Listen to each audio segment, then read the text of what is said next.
Okay, thanks, Matthias. So okay, I hope switching to the first slide now worked. So yeah, what will this talk be about?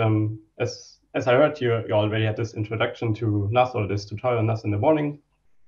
And in that tutorial, you have probably already seen this figure here on the bottom left from Frank and also from Marius. That kind of shows this progress in NAS and this like exponentially exploding number of applications.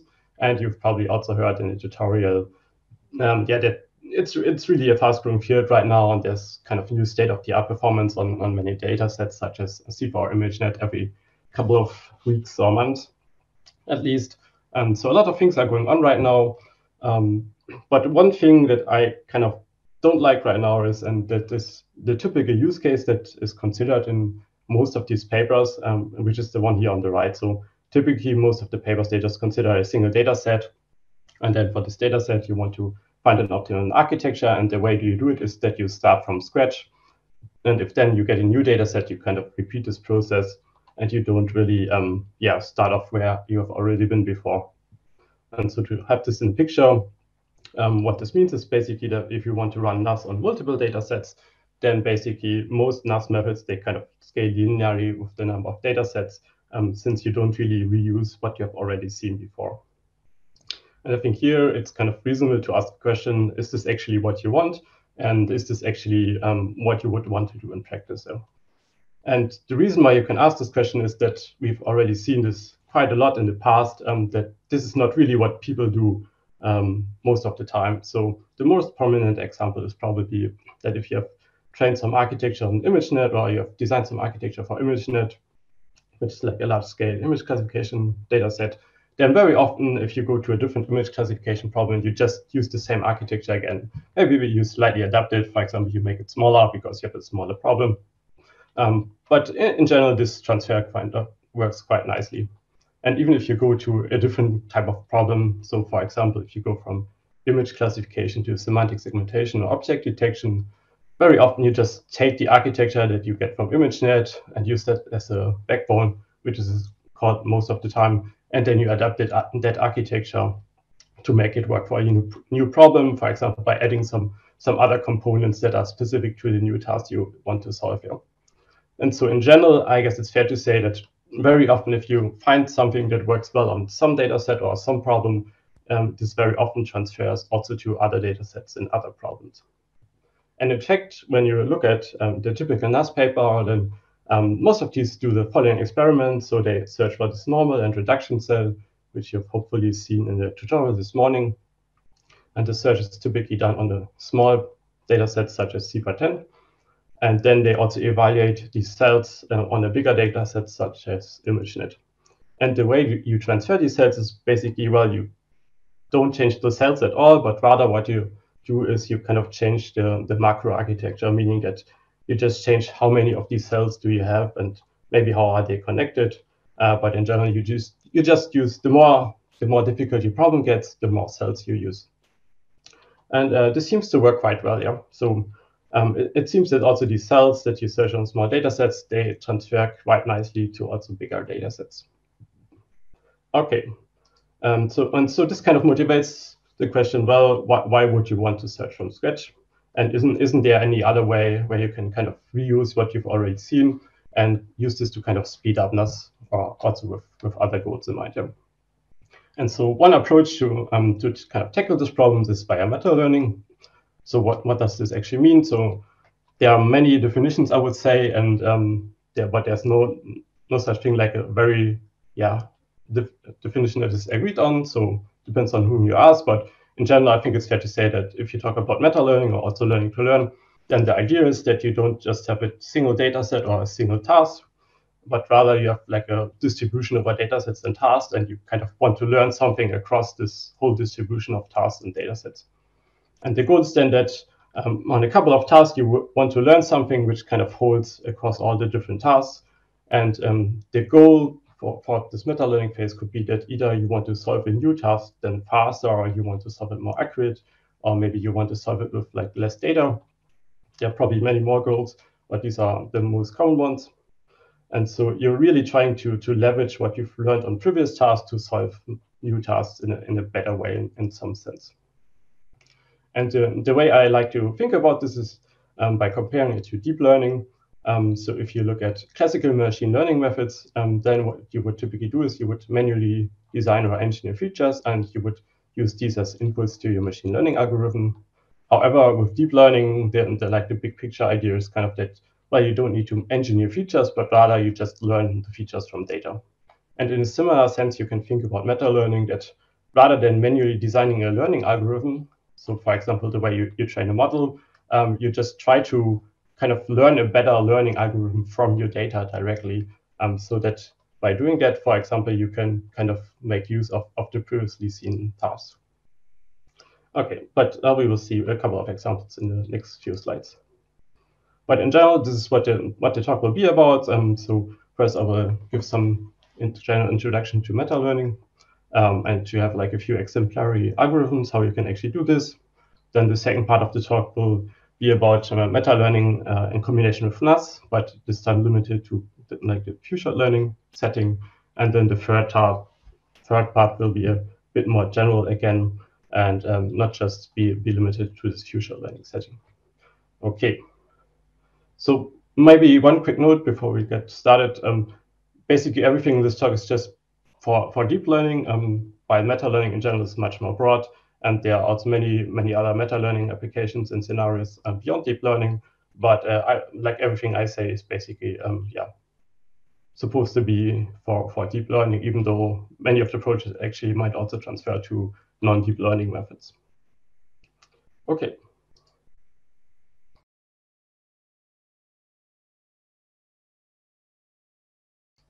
For some reasons, okay, no, the changing the slides works again. So to get started, very gentle, what do you mean by different tasks or different data sets? And this can be as simple as what you can see here on this slide, which is, for example, every task could be a classification problem, and each task is kind of, you have 4 different classes. For example, the ones you see here on the bottom, for example, like a boat or an airplane.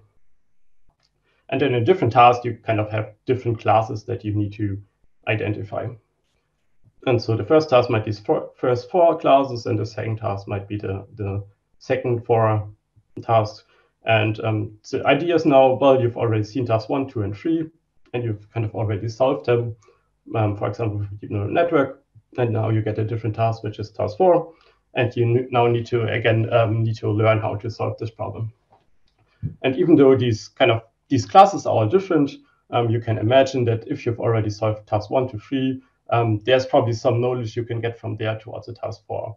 So for example, in deep learning, the representation of these tasks that you can learn by training them then might also be helpful for task 4, because like these pictures, they share some characteristics, for example, in the way they are designed. So these are all like hand-drawn, very simple symbols.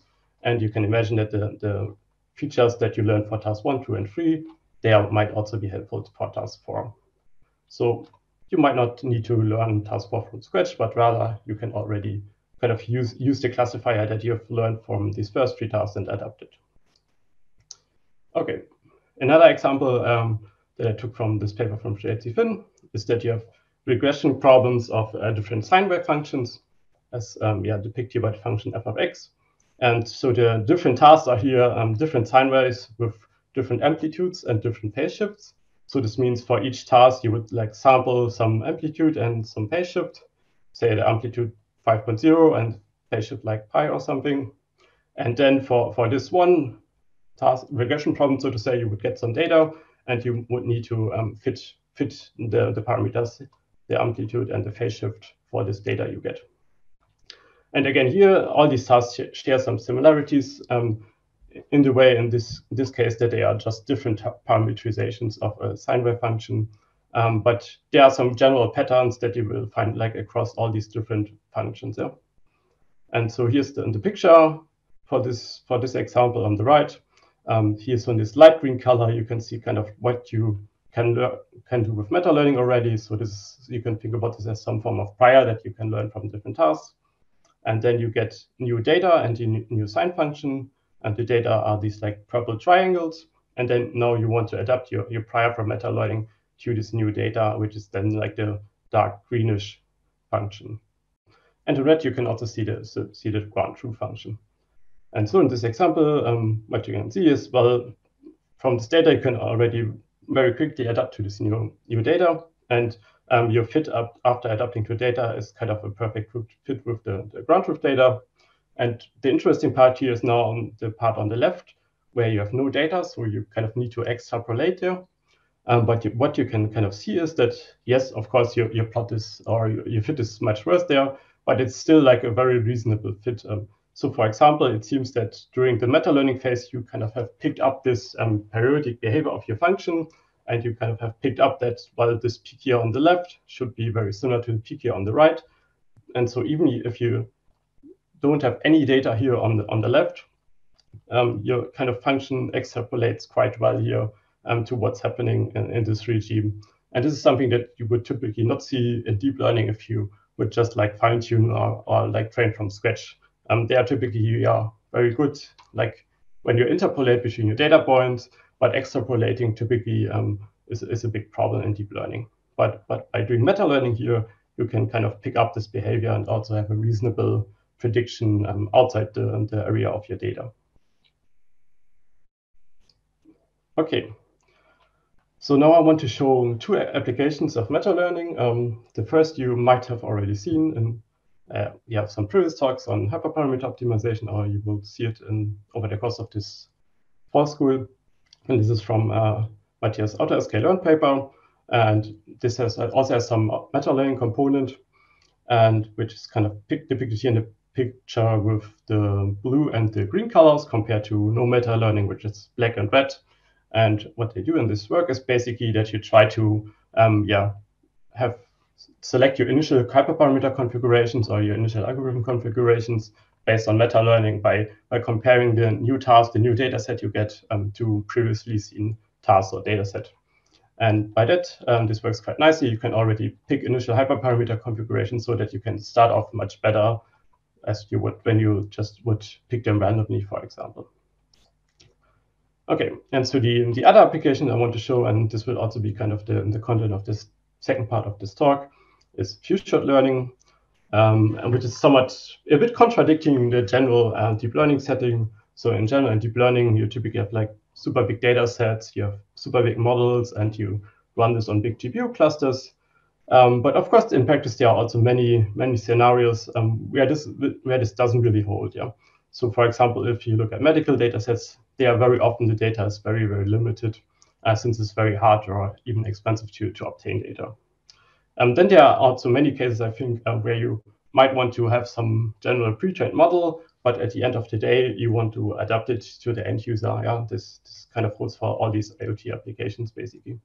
One example here could also be personalized education, where you want to then adapt to the person which is actually learning something. And the last scenario where this could be relevant is this is a bit of a different case. So in this case, maybe not your data changes, but actually the compute platform that you want to run your methods on might change. Yeah, so maybe you train your model and you do inference first on a big GPU cluster, but now you also want to run your model on a smartphone or a tablet or some form of computer. Yeah? And the model that you might have trained on a big GPU cluster might simply be too big for your smartphone. Yeah? And so if you run it on a smartphone, maybe it doesn't run at all. Maybe it gives you predictions very slow. So you might also want to adapt the neural network architecture in this case to the end device that you eventually want to run your method in. And in all these cases, kind of the problem is that, well, maybe you can collect a big data set a priori, but after, for example, you want to adapt it to a user or you want to adapt it to a smartphone, there's typically also then very hard and expensive again to collect data because, for example, you cannot ask like a user to provide like 1 million labeled examples so that you can retrain your model. Yeah, so no one would really accept that. Okay, so this was kind of the very gentle introduction. If there are already any questions, we could answer them right now. Otherwise, I will go on with a bit of formalism.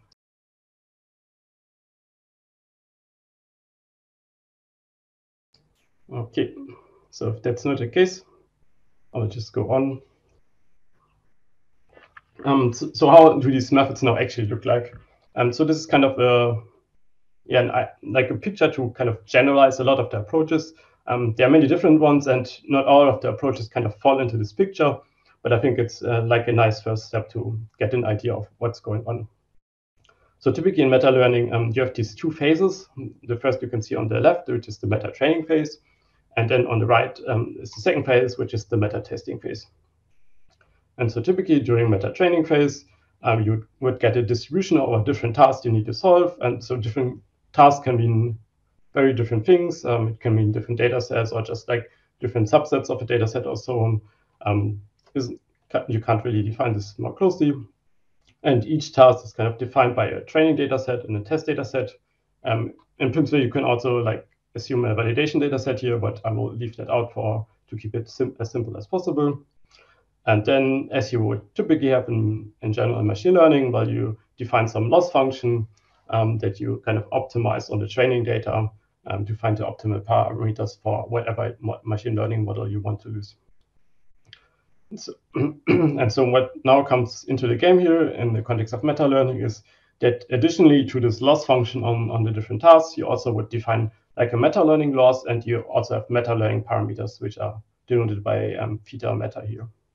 And for the meta learning loss, typically what people do is, well, you just take the expectation over your different tasks. And for a sample task, you would then look at the loss of this task function.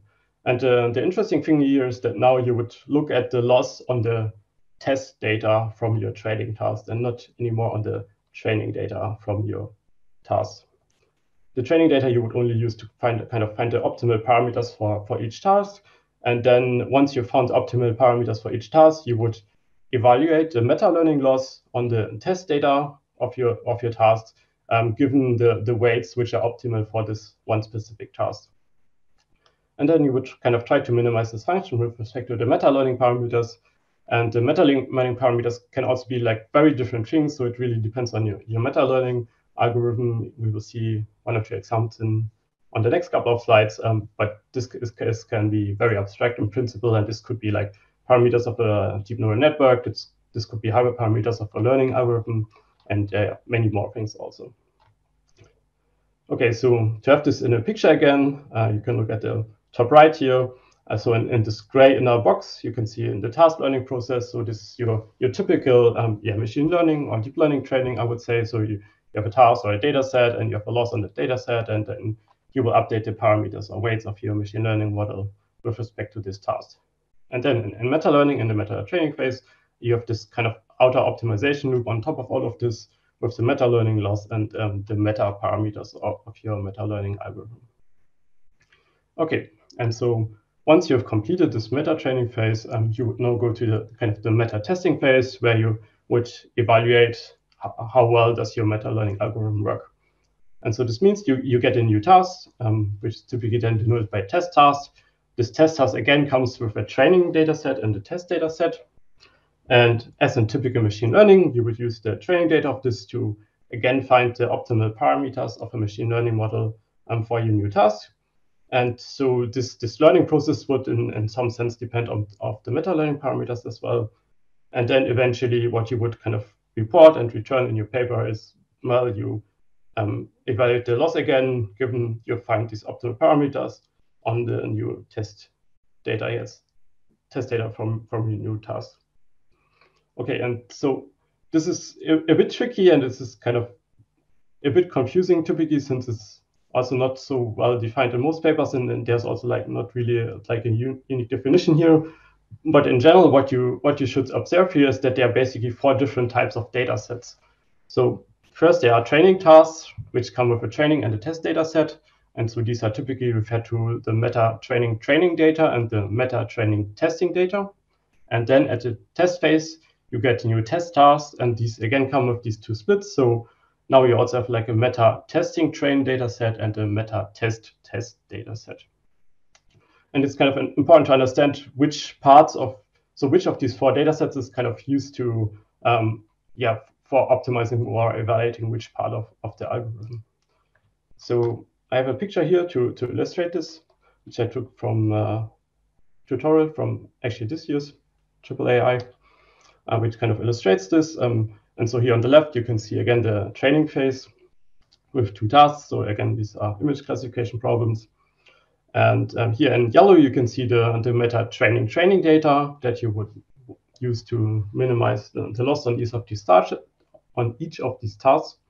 And then you also have in this red boxes here the meta training test data that you would kind of use to evaluate your meta learning loss and then to optimize the meta learning loss. And then you go to the meta testing phase, which you can see here on the right. You're again getting your tasks with training data here in the green box. You can use that to find the optimal parameters of your machine learning model. And then you would evaluate on the meta test data to then kind of get your final results. Okay, so I hope this now is kind of clear.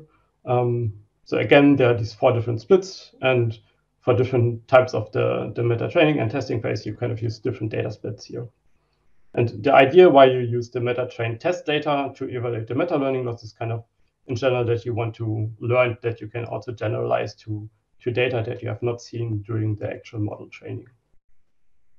So most meta learning algorithms are in some sense designed so that they kind of give you parameters or learned models that then generalize to unseen data.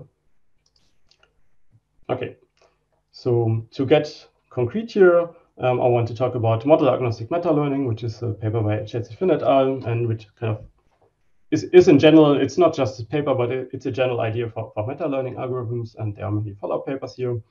And the idea is basically you want to train a deep neural network, and what you want to meta learn is basically an initial set of weights for this neural network.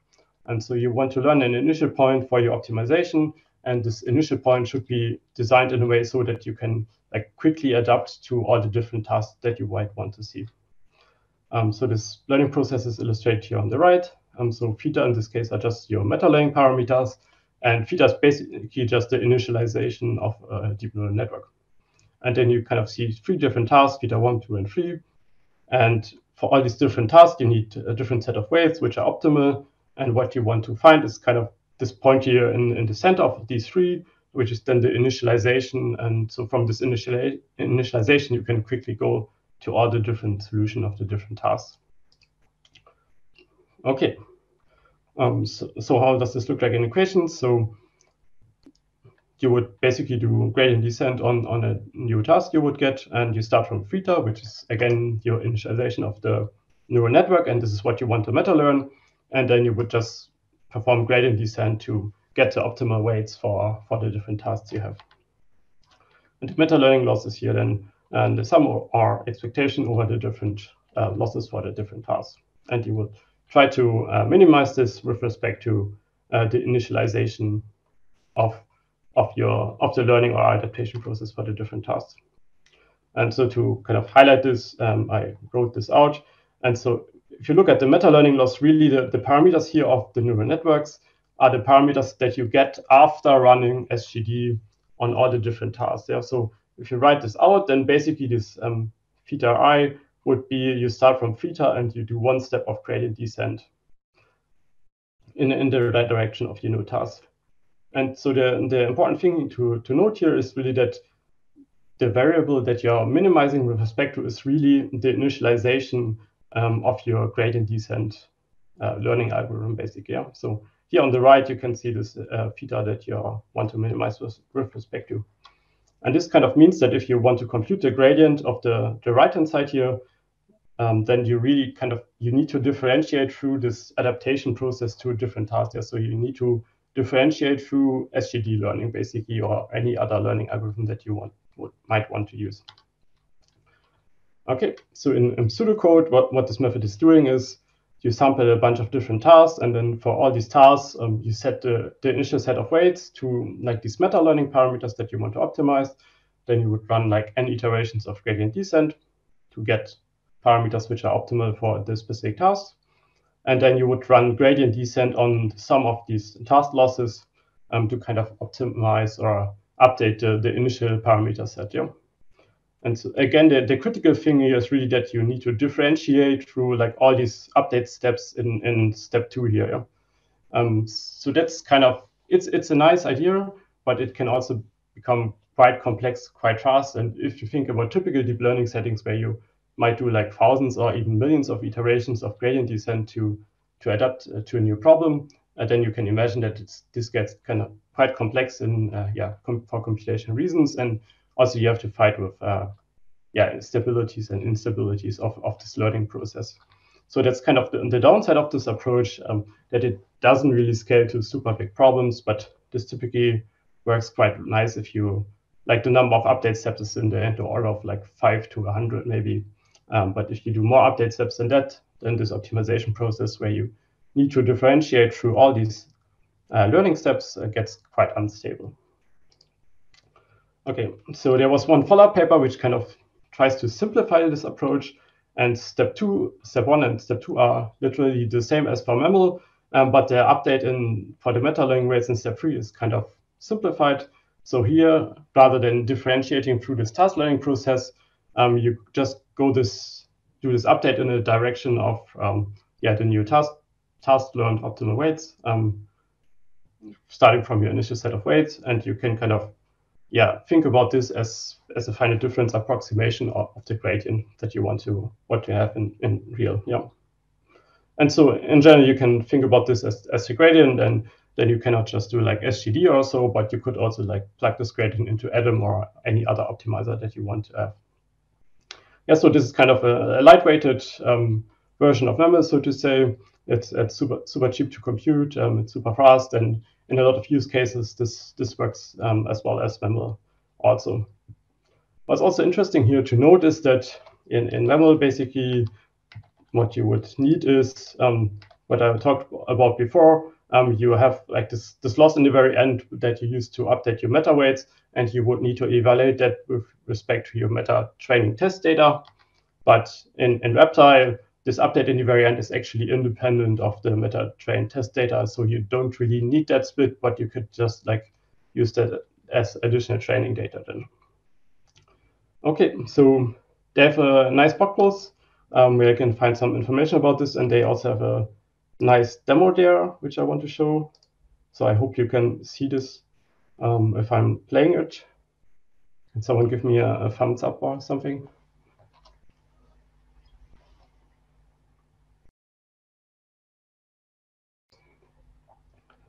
Okay, let's see if I can play it again. Oh, it's still playing. So the idea here is that basically you can draw 3 different classes as training examples. So triangle, rectangle, and a circle in my case. So I just recorded this yesterday also. And then on the right, you can kind of input the test data. And the model they use here, the deep neural network is then trained with only like these 3 test data examples. And from that, it kind of tries to then classify the test. Sorry, you can provide 3 training examples, and then it will try to also classify your test data with this labeled input here on the right.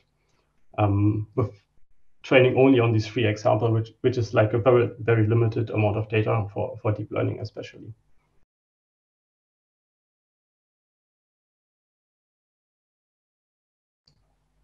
Okay. So this concludes the first part on general meta learning. So this would again be a good moment now to have some questions, if there are any, because now we will kind of continue with meta learning in combination with neural architecture search then. So there's one hand raised. I'm not sure if this is a question or hello. From it's a question. Hello. So my question is that you talked about the meta-learning laws, and I suppose that you are learning that you have tasks with which they have correlation or overlaps. So haven't you ever thought about having a laws which combines the correlation between the structure of the tasks, such that you can push the training towards learning this correlation? So that was the question. Thank you. Yeah, thanks. Yes, so in general, you can define whatever meta-learning loss you want. Yeah, so this is just like the most naive, most simple way thing you can do, of course. If you talk about correlation, then of course you need a reference point, right? So, and the question is then a bit, what's your reference point here? So you would, I guess you would then need some holdout training tasks, and you would kind of treat them as test tasks, and then you could measure correlation with respect to these holdout tasks and kind of adapt your meta learning loss with respect to that, or what's the idea there? But yes, I guess this, yeah. Sorry, yeah. So go ahead. Yeah, so for instance, imagine if you have biological data in which you have some domain experts' knowledge, and you know, for instance, you have two tasks which they are coming from data that they come from a specific process. So there is a correlation in there, must be correlation in there, because science thinks that. So haven't you ever thought of incorporating such thinking? So this is the question. Thank you. Yeah, that's a good question. I'm not sure if I've seen that before. I think that's an interesting idea, but again, the question is then a bit, so you have different correlations between different tasks from your task distributions, right? And then you would want to exploit tasks which are more similar to your test tasks than other tasks, right? Yeah. I guess that's something you could do, yeah. Yes. As I said, you probably need this holdout training tasks then that you can kind of treat as the test task you see. So that's kind of a drawback that you would need to introduce like a different data set split, yeah. So it might become a bit tricky. But in principle, I think you can do that, yeah. I mean, the easiest way to do this would probably to weight the loss function in a different way, depending, and then the weight you can choose depending on the correlation, yeah. So that might be a simple way to do that, yeah. Thank you very much. There is also a question on Slido that would be good to answer right now, which is on slide 11, in which portions are usually 4 data sets divided? Yeah, so you mean these 4 different data set splits, yeah. That's I think that heavily depends on your data set. So as a rule of thumb, I would say, and so from my experience, probably, so first, when you consider meta training and meta testing phase, I guess that's typically something like 70-30 or 80-20.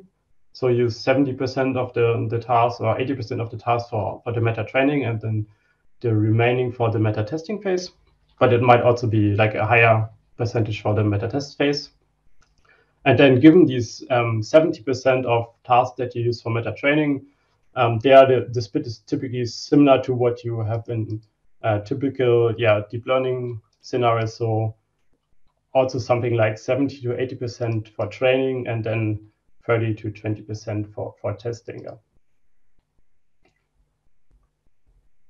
But yeah, again, this is somewhat arbitrary, and it depends on the data set. And typically, the person who introduces a new data set proposes a split, and then that split is adapted by everyone else to have like comparable numbers. Okay. Good. If there are no more questions, then we can go on with the NAS task. Okay. Great. Yeah. So one thing I briefly noticed is basically the definition of MAML, which was model agnostic meta learning. So this means that you can basically use this method with like any machine learning or any deep learning model. And the same also is for Reptile and also these many other follow-up works.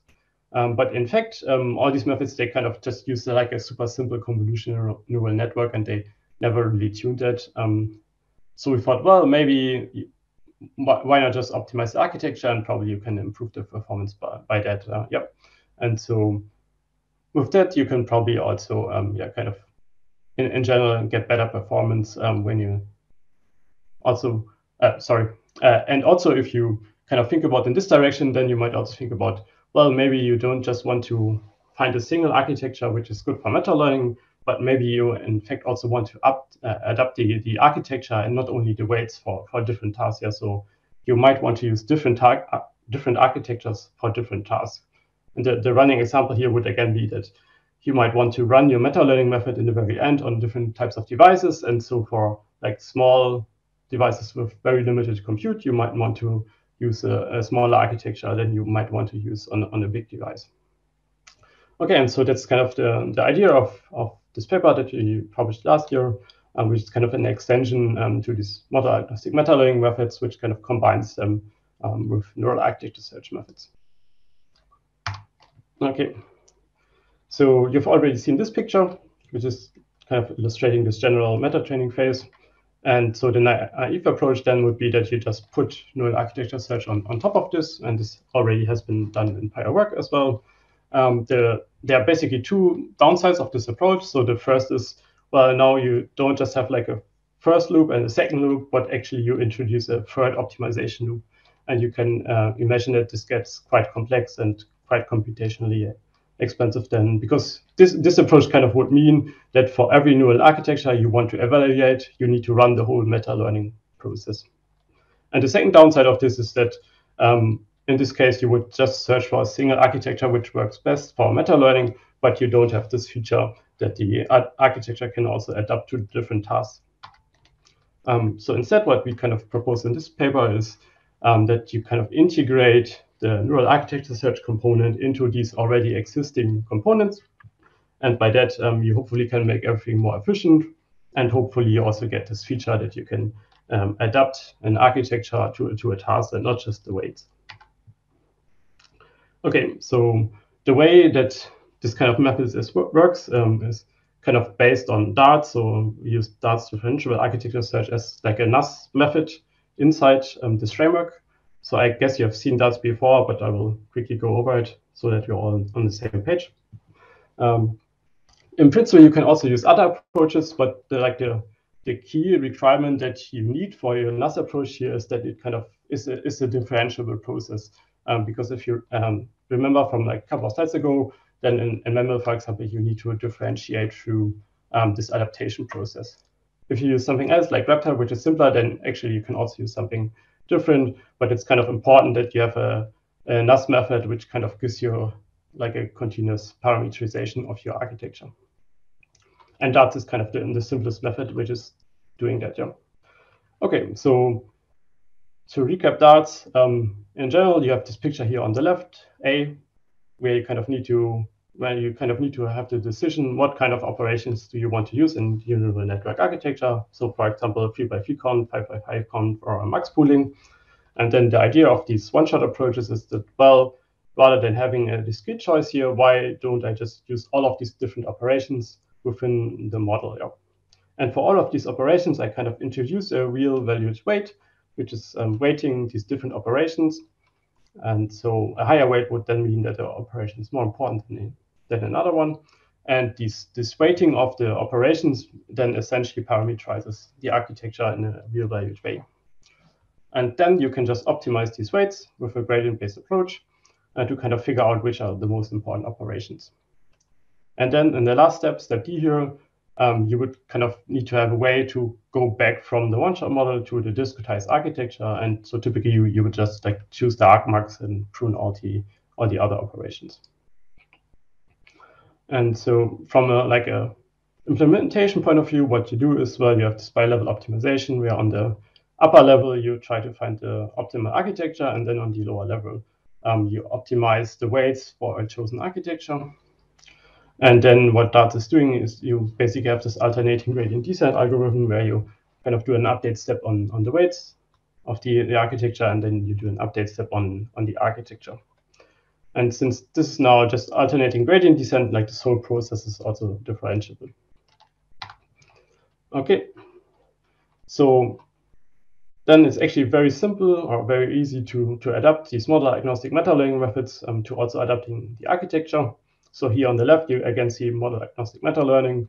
You sample tasks, then for each of the tasks, you would run SGD or something to find the optimal weights for your task. And then you would do this update on the meta parameters. Yeah?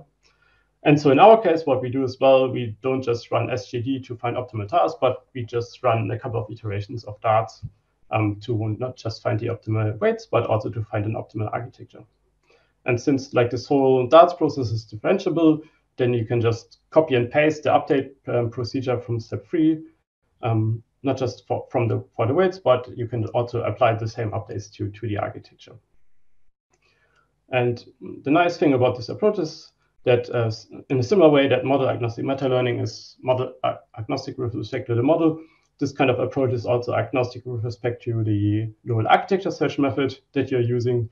Again, the requirement here is just that it's kind of a differentiable process, or that you have this continuous parameterization. Okay, so how does this look like in a picture? So, well, you start from this one-shot model that you would have in standard NAS approaches as well. Then you can run some meta-learning algorithm, and you would basically get a meta-learned one-shot model. So again, like this, the width of these arrows kind of indicate which are the most important operation. And then from this meta-learned architecture, you can kind of adapt it to the different tasks you would get. And maybe you would get different architectures then also for different tasks if that's required. Okay. So there's a technical problem, so to say, which we kind of had to solve to make this work. And the problem here is this last step in darts, where you go from the one-shot model to the discretized model. And the problem here is that, in fact, this pruning is actually quite bad in the sense that the performance heavily drops after you do this discretization step. Yeah, so this model here on the left might have like 80% accuracy, but if you then prune it, then in a lot of cases this like completely degenerates and you get almost to chance level performance. So what they do in the original paper, and which is what is typically done in NAS papers, is that, well, you just retrain this model here on the right, and then everything is fine again. But that's of course like it's a workaround, but it's not really a nice solution. And especially in the context of meta learning, this is like really a suboptimal solution, because this would mean that you don't just need to train again on one task, but actually you need to train again on all tasks. So you need to rerun your whole meta learning algorithm. Okay, and so we thought, well, maybe there's a workaround here. And so the question is, how can you go from C to D without needing to retrain? And so what we do here is to achieve this, and this is not getting a bit technical. We kind of, in the end of the day, what we do is we use a different parameterization of the architecture. And so if you look closely into darts, then this is how actually the different nodes or feature maps within the one-shot model are computed. So you have these two sums. Most of the time, you actually just see one sum in papers. And so this is the last sum, which is summing over all the different types of operations, so convolutions, poolings, and so on. And then you have this weighting of the different operations, which is just normalized to sum to 1 and be not non-negative. But like these x of the alphas is just the weighting. And then there's this second sum, which is not mentioned that often, which is that you don't just look at like one preceding feature map, but in fact, you have like a densely connected one-shot model, meaning that each feature map is connected to each preceding feature map as well. And so you also sum over all these preceding feature maps. Okay, and so the first thing that you can do to kind of choose exactly one out of these k possible choices for the operations is that you introduce this temperature factor, which you can anneal to 0, which would then mean that this weighting of the weight of the operations will eventually become a one-hot vector. So you choose only exactly one operation out of the possible choices that you have. And so this is also not new. This has been done in many other papers as well. Okay, and if you do that, then what you would get is kind of from this model here on the left, where nothing is sparse, you would end up with a one-shot model where from each node I to each node j, there's exactly one operation left. But what you see is that still all the different nodes are densely connected. Yeah, so for example, this last node 3 is still connected to nodes 0, 1, and 2. And that's not something that you necessarily want to have, since these are then models which again have like high memory requirements, for example. And so maybe you want a model which is like not more sparsely connected, and you can kind of choose how many connections you want to have. Okay, so this is how we achieve this. So here on the top, you can see what we did before. And so the second sum with the weighting of the operations, I will just call the mix operation. And this is what we already took care about in step 1. So the question is now, what do you do with this second sum here? And the idea is that we introduce additional weighting factors. And what we do is that basically a user can a priori, he can say how many incoming nodes, incoming edges he wants or she wants for each of the different nodes. So the literature default, for example, is 2. So meaning that each node gets inputs from 2 other nodes. And what we then do is, well, we introduce a weighting for every combination of 2 inputs. And this weighting of the different combination of inputs, you can again combine with a temperature factor, which is then essentially resulting in, like, again, a one-hot vector, which is giving you exactly one combination of 2 inputs for each new node. And so what you then get by this is what you can see on the right. So this is a very simple example where there's exactly one input per node. And then you can kind of, with these 2 tricks I just talked about, you can kind of get these sparse and very efficient models. And here on the bottom, you can also see, like, an ablation study that we did back then on CIFAR-10. So here on the left, you can see the naive darts approach, where typically after training the one-shot model, you get something like 88% accuracy. And if you then just, like, very harshly discretize this model, your performance really breaks in. Then if you do only this one adaptation where you maybe only specify the operations, but not the incoming inputs, there it already gets much better, but still this is a performance that you can't really work with. And then with our adaptation, you kind of almost preserve the performance you have in the area. And what's also interesting to see here is that if you compare the performance of the one-shot model, then it's actually higher for the baseline here on the left, where I don't specify, and it's lower for our approach. And this is reasonable because in our case, well, the one-shot model effectively is already specified in the pruned model. Yeah, so you would also expect that the performance of that is worse than this model here on the left, which effectively has much more parameters. Okay, so here are some numbers. What you get with this. On this top table here is kind of a more controlled experiment where we compare our approach meta-NAS to AutoMeta, which is this other idea that you put NAS as an auto-optimization loop on top of meta learning. And then here on top, which is Reptile, so this is only using, like, this very simple ConvNet with, like, 4 layers or so. And so in this kind of experiments, the only thing we vary is the architecture, and beside that, it's kind of the same hyperparameters and the same meta-learning algorithm for all these different architectures. So in fact, we just use the Reptile meta-learning algorithm to meta-train all these 3 different architectures. And so you can see that when you optimize the architecture, so both for AutoMeta and meta-NAS, you kind of get better performance than with the original Reptile architecture. And when you compare AutoMeta and meta-NAS, then you typically get comparable results, but our approach is kind of more than 10 times more efficient. So in terms of computational cost for training these models than AutoMeta, because AutoMeta needs to run, like, meta training thousands or even hundreds of thousands of times. Okay, and then here on the bottom right, we have kind of a bigger comparison to other approaches from the literature. And so here on the top, like this top block in this table is kind of all methods which try to learn an initial set of weights for a neural network, which is then adapted. So these are kind of the same class of methods. And then on this, the second block here is also, like, very different approaches.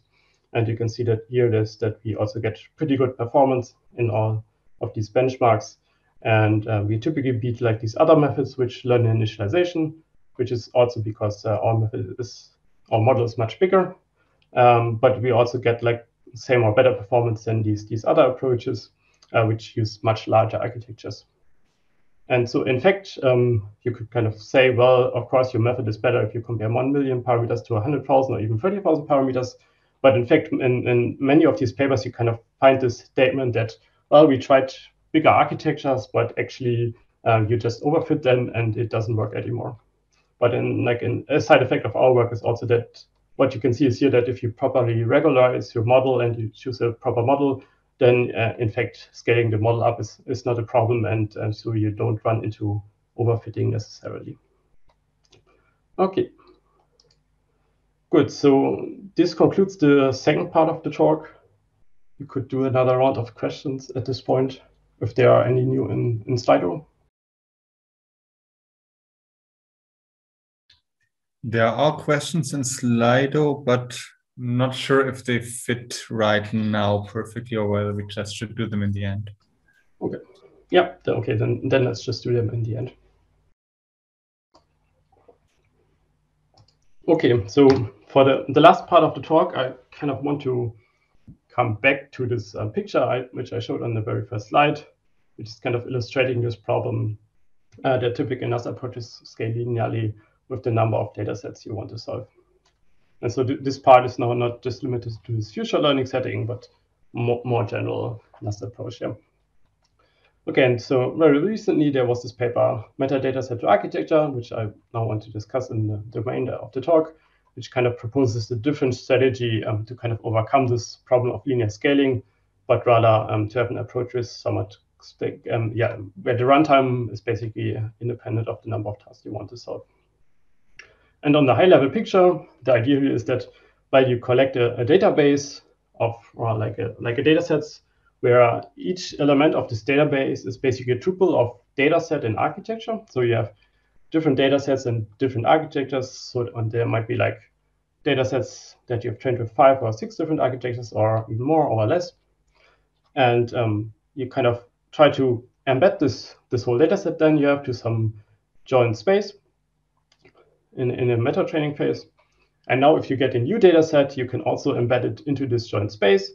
And then by comparing this new data set to the previously seen data sets, you can kind of generate an architecture which works well for this new data set. And this is kind of then done in the meta testing phase. Yeah. So this means that if you get a new data set, you don't really run NAS anymore, or you don't really run any adaptation anymore, but you rather just embed the new data set, or you encode it, and from that you can directly generate a new architecture without any additional search costs. Okay, and so when you think about this approach, then some question might come to your mind. The first is, well, how do you actually encode or represent neural network architectures? I will explain what exactly I mean by that in a minute if it's not clear. And the same also kind of applies to how do you encode the different data sets, right? So because if you want to encode neural network architecture, then you essentially want to encode graphs, because networks are at the end of the day just graphs. And also for the data sets, well, it's not just like a vector or so, but data sets have some specific properties that you might want to take care about. Okay, so before I go on with this paper, I want to look into these two questions. Okay, so first is about how do you actually encode neural network architectures. And so if you look at a typical optimization problem and typical optimization methods, then they kind of assume that you have like a real valued vector space, and you have real valued parameters, and you kind of want to optimize in that space.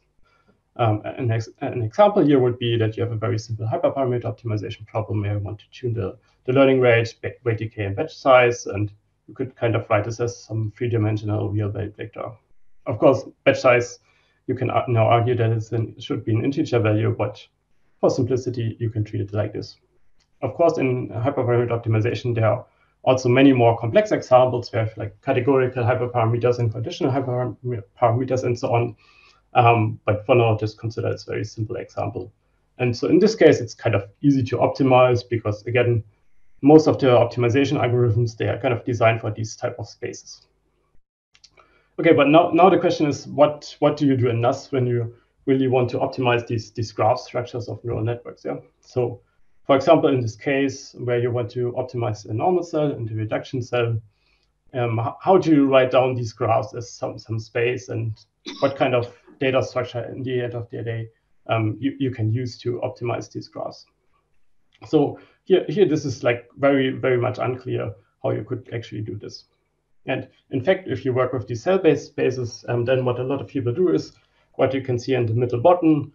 You kind of use this mixture of a string and an integer that you use to represent these cells here. And so this is typically referred to as the genotype, and then you have this folded normal cell and the rejection cell.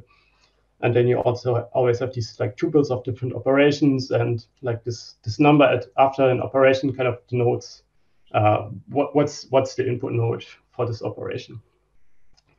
And so you can see that this is already, not so nice to work with this, since you don't have a clear data structure here. And also this representation, in fact, heavily depends on a lot of manual design choices, which people often forget when they talk about this. So for example, typically if you work with these cell-based search spaces, you typically a priori define, okay, how many nodes are there in these cells, and how many edges do connect one node to another node, and so on. And so what's the way in the end to combine all these outputs of the different operations? So in fact, these cells, there's like a lot of careful engineering going into these cells. And it's not really as flexible and as versatile as you might initially think, even if these cells look very complex in the very end. Okay, and so you can imagine if you want to go away from all these manual design choices, then this representation here in the middle also might become infeasible. So in fact, if you look at a very extreme example, we can look at these random graphs basically. So there was a nice paper from 2019 where they essentially used generators of random graphs which are then used to kind of convert these random graphs into neural network architectures. And I guess so this is like the most extreme and most versatile space that you can think about. So you really just use random graphs and convert them to architectures. And you might think, well, this seems like a shitty idea. Probably most of these graphs don't do anything for you, right? But in fact, in this paper, they showed that almost all of these different graphs, or like the configuration of the different graph generators, they give you a decent performance, which you can see here on the bottom, which is ImageNet top 1 performance, I think. Yeah, and so yes, it's not state of the art for most of the hyperparameter settings, but in fact, for most of these random graphs, you get pretty decent performance, and probably these values would have been state of the art like 2 or 3 years ago. So maybe you even want to use these like very random graphs. Okay. And so this is again to say that, well, you don't want to have a representation which is kind of limited to a very carefully designed and handcrafted structure. And so in fact, this is not just like a technical thing that you need to think about what kind of data structure do I use, but in fact, you can also show, or what was shown in this paper by Colin White et al., that the way of encoding you choose actually also impacts the performance of your downstream search algorithm then.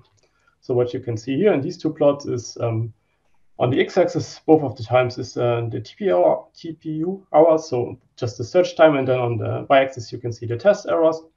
And here on the left, you can see a random search algorithm. On the right, you can see an evolutionary algorithm. And these two different algorithms, they are fed with different types of encodings. And you can see that depending on the encoding you choose, you actually get different performance in your downstream search algorithm then. So this means that the encoding is not just like a technical thing so that you can work, but in fact, it also impacts the performance you get at the very end of your NAS algorithm. So it's actually important to have an encoding that works well with your search algorithm.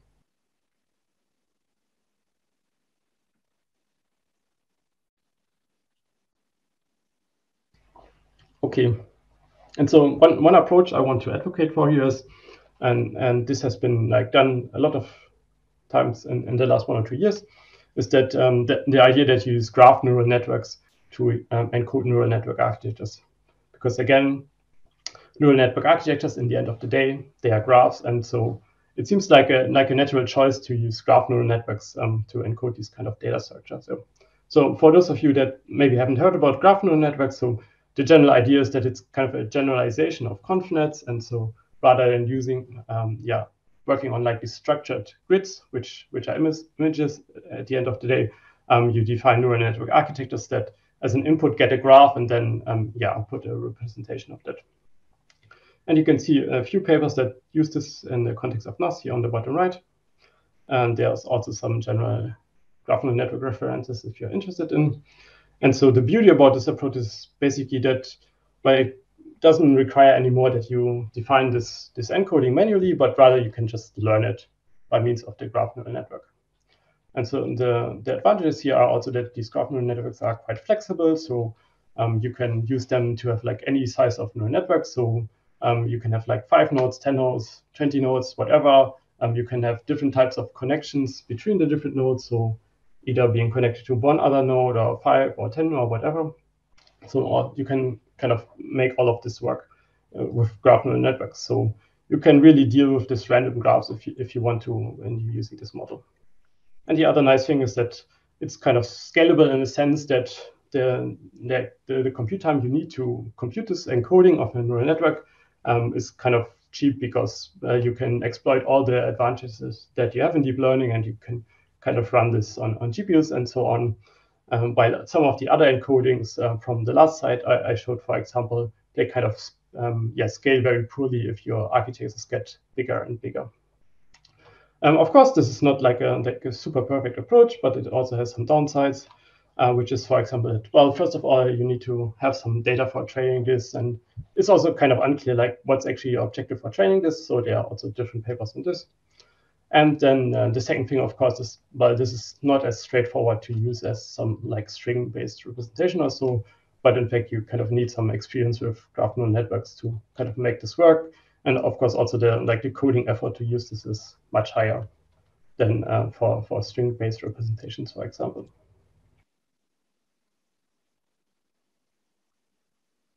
Okay, so just very briefly also about how do you encode data sets. Well, the idea is kind of the same. So there are dedicated deep learning models that are designed to work with sets as inputs. So for example, these deep sets or set transformers. And these models are designed in a way so that they kind of preserve properties that sets would have. So for example, they should be permutation invariant. And they should be deal with like sets of variable size, so to say. There is also some line of work which kind of looks into how do you encode data sets, but this time specifically for meta learning and hyperparameter optimization. You can also check that out if you're interested. So in the end of the day, I think you could also call some of these models, neural network architectures for sets. So there's quite a high overlap with what you also with these references on the left also.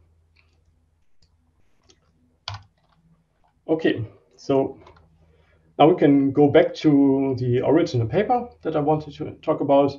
And so this is kind of a picture which illustrates all the different components which are in there in the method. So let's just go through this.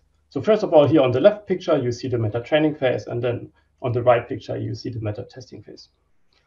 So first, let's talk about the meta training phase.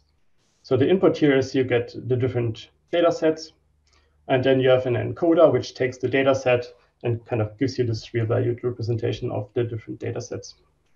And for the set encoder here, which is called Q or phi, they kind of use like a set encoder model. Based on that, then they kind of have a decoding model, which is kind of using this representation of the data set, and from that it generates a graph. So which is in this case then a neural network architecture, which hopefully works well for the data set that it is based on. And so the different component they have in this approach, which I didn't mention so far, is then that they kind of have a predictor which takes as an input a data set and a neural network architecture, and it predicts what's the performance for this architecture on this data set.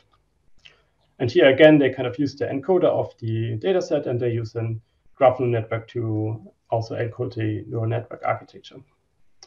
And so then during the meta training phase, you have these 3 sets of parameters, theta, phi, and omega. So theta are the parameters of the architecture decoder, phi are the parameters of the set encoder, and omega are the parameters of this performance predictor here on the right. And now if you have run meta training for these 3 sets of parameters, what you can do then at meta test time is, well, you get a new data set, you kind of push it through this whole loop, and it will generate different neural network architectures. And so, for example, you can use one data set and you can generate like 10 architectures for it, and then you can use the performance predictor to kind of choose the best out of these 10 architectures for the new data set. Yeah, but so again, the interesting thing here is really, again, that there's no additional training or NAS really involved, but rather you just like do inference with this through this whole loop of predictors and encoders and decoders. So you basically can generate new architectures, for almost for free. Okay, if you look at some of the results, what you typically get with this approach is that you get a comparable performance to searching from scratch, but most of the times you get this performance much faster than what you would get from searching from scratch. So there are many more results like this in the paper. So if you're into that, you can check out the paper. They also have some nice ablation studies. So one is illustrated here on the left, which is kind of showing how this encoding of the different data sets works. And what they do here is they use different subsets of a data set. So for example, different subsets from ImageNet, and you push it through the decoder. And then you kind of do a t-SNE visualization of how these different encodings of different data subsets works. And what you can see is that, well, it seems that this decoder has learned something useful since, the different subsets from MNIST are kind of clustered here, and also the different subsets of SVHN and so on. There's some overlap for CIFAR10 and CIFAR100, which I guess is also somewhat reasonable. So it seems that the decoder, the MetaLearn, has learned to kind of distinguish between different data sets. Okay, and then here on the right, what you can also see there is kind of the quality of the architectures which is generated by the approach. And they kind of compare the generator they propose and what they MetaLearn to just randomly generating architectures. And so this is kind of showing a histogram over the performance of architectures generated from the learn generator and architectures just generated randomly. And you can see that typically the architectures that the generator generates perform better than just random sampling of architectures. Okay, so with that, I'm kind of on the last slide of my presentation. So to wrap up, what I wanted to, the key point from today's talk is basically that I think we should more and more consider not just developing NAS approaches for a single data set and where you again start from scratch all the time, but really look more into meta learning and really look more into how can you do NAS across different data sets and how can you leverage that information to make NAS more efficient. And I think this has a lot of advantages. First of all, of course, it gets much faster than what we've right now. You also have this additional advantage that for example, you can do few-shot learning and you don't need huge data sets. And I think this is also like a very important step into the direction of having really large-scale NAS applications. So what do I mean by that is that really, if you think about some AutoML system that you would want to use in practice, then right now I think it's kind of hard to really use NAS inside such a system because it's still pretty slow. But if you have some nice meta-learning approach, then it might actually become feasible that you really do NAS also inside some AutoML systems. And so far, I think there's quite few work on this in this direction. And I think there's many more potential. So I think this is kind of a very promising field of research for the future. And lastly, I want to refer to this recent survey, which is like a meta-learning survey for deep learning specifically, which kind of also discusses all the other approaches that you have in meta-learning. So today we only touched like a very few of these, which you can see here highlighted by the red boxes. But in fact, meta-learning is much more general than this, and you can do many more different and interesting things with meta-learning as well there. Okay, so that's it. Then we can now also have this discussion and question round.